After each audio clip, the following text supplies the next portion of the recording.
So hi Clem, this is my video about a testing transmitter that I wrote you as message and I require you to build. I suggest you to build because then you have a reliable. I know this grammatically, when you have to use a and when you have to use n, but think in German, and meanwhile you think what you want to say in German and translate it into English, it's hard. So I could tell you that in German, hallo Clem, ich möchte, dass du diesen Sender nachbaust, dieser Sender ist gut. But I doubt that you understand the word of that. So I'll keep talking in English to you. Okay, so here's the testing transmitter which I required or wanted you to build for your superhead experiments. This is a very old circuit. Here you can use your 4.43 MHz crystal. In my demonstration I'll use a 6 MHz crystal, and I've already prepared the part. I've written in the message, which I'm not sure if you have received it, but I think you have received it, that this is built in less than 5 minutes. Okay, I'd say you will need 2 minutes to prepare the parts. I mean, bend some resistors, cut off the wires, but even if you are too lazy for that, and if you would build, like, for example, the resistor in there, the transistor in there, the crystal somewhere around there, and you connect it with wires, even then this circuit would work.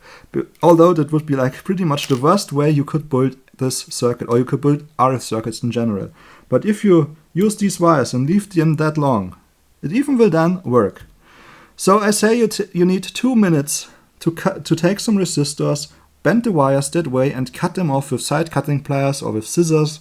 You can leave the transistors wires as long. I'm using 2N3904 by the way. You can use BC547. It's very tolerant. So it's a very tolerant circuit. BC548 will also work. So as I said, 2 minutes for preparing the parts, bending the wires, cutting some wires off. Here is the antenna, which is intended to be short because this is a testing transmitter. This is a 22 nanofarad, although I wrote 10 nanofarads, it's very uncritical. You can use 10 nanofarads up to 100 nanofarad or even 220 nanofarad here. Okay, I'll now, on 2.10, I'll start building it, and I will build it in 3 minutes. Okay, there we go. So the first thing I plug in is the transistor. From collector of this transistor to collector from another transistor goes a 1K resistor. So here goes in the another transistor. Okay, here goes in the crystal from base to collector. From collector to base as well, there is this 100K resistor.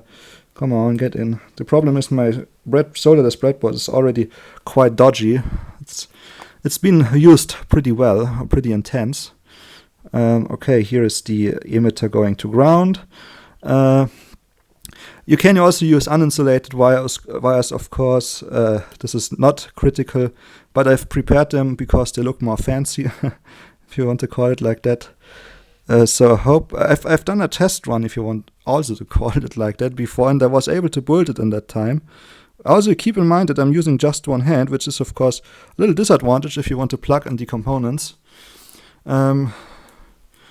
Okay, I'm still having around about 2 minutes left. So there we go, come on, get in.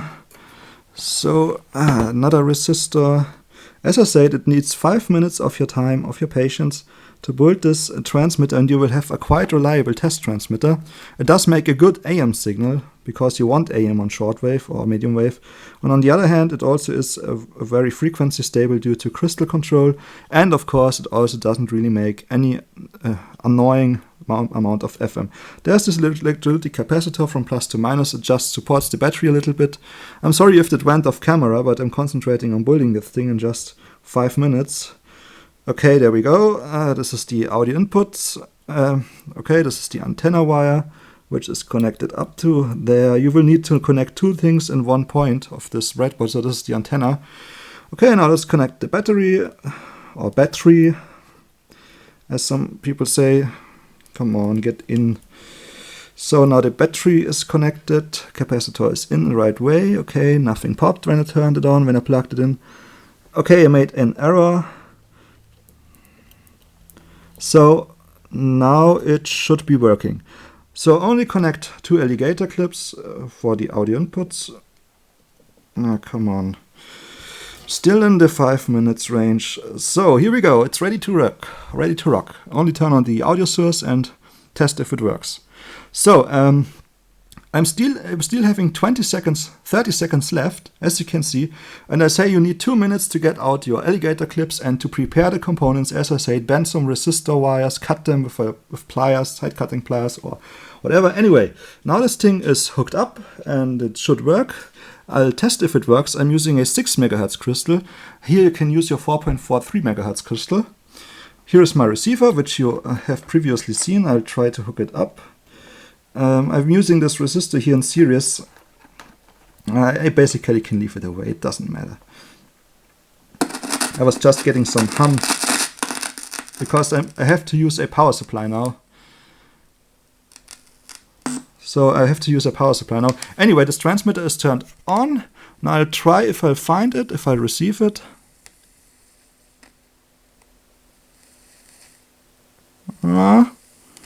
Nothing. Okay, it doesn't work. Fail on camera. Why doesn't it work? Crystal is in, resistor is in, everything is hooked up and it should work. Okay, for some reason it doesn't work. I mean, it's live. Okay, then it doesn't work. Or the signal is too weak. Let's get the antenna closer. Or am I hearing something? Because this is not the perfect setup. Okay, it doesn't work. I'm trying to figure out where the mistake is. I guess it's just a dodgy contact somewhere, because as far as I can see it, everything has been put in the right way. And these breadboards are very used and have dodgy contacts. Also, my alligator clips are a little bit messy. Come on, have contact. So it doesn't work. Okay. But it's doing something.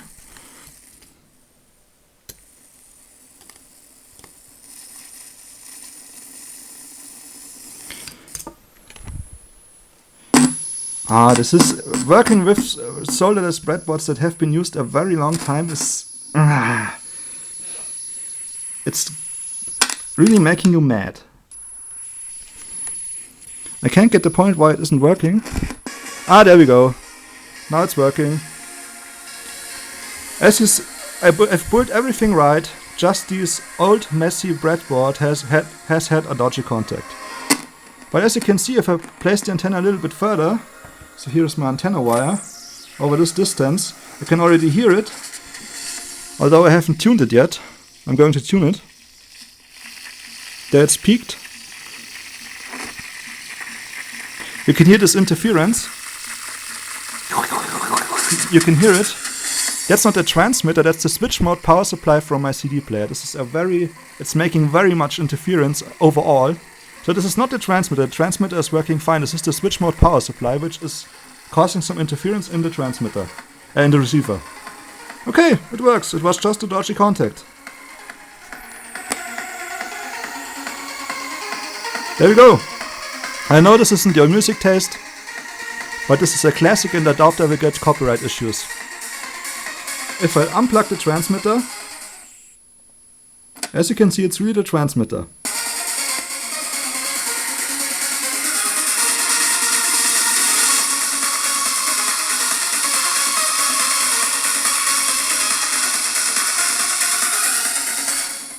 Okay, this is, as I said, I require you to build this one because then you have a reference transmitter for your single conversion or superhead receiver, and don't use a longer antenna than 10 centimeters because this has just a very poor harmonic filter there. This is, by the way, the capacitors that you can use for 4.43 megahertz. I would rather use like 68 picofarads, but it's not critical. It will work with 47 if you have one spare part. Anyway, do not connect a longer antenna than 1/3 of a feet or 10 centimeters because there's no harmonic filter. It's an off-topic information, but I've been able to use one of these transmitters and peak it at a neat output filter, at a good antenna, use a higher frequency, and then I was able to get 1 mile of range out of this. But this is on a pro, if you want to call it like that, semi-professional level. With this one you will get the range, it won't even get out of your room. Signal will stay in your room, so everything's fine. So if you can hear it, I'll hold the loudspeaker close to the camera. I'm not sure if you can hear this high-pitched sound. It's like a flyback transformer from a TV. I get the CD player into reading mode, and as you can see, even the transmitter isn't turned. Oh, there you go. You can hear the sound. This is just the switch mode power supply. So the transmitter isn't doing these noises. It's working very well. This is the switch mode power supply doing these noises. Okay, Clem, that's the 2 transistor AM transmitter.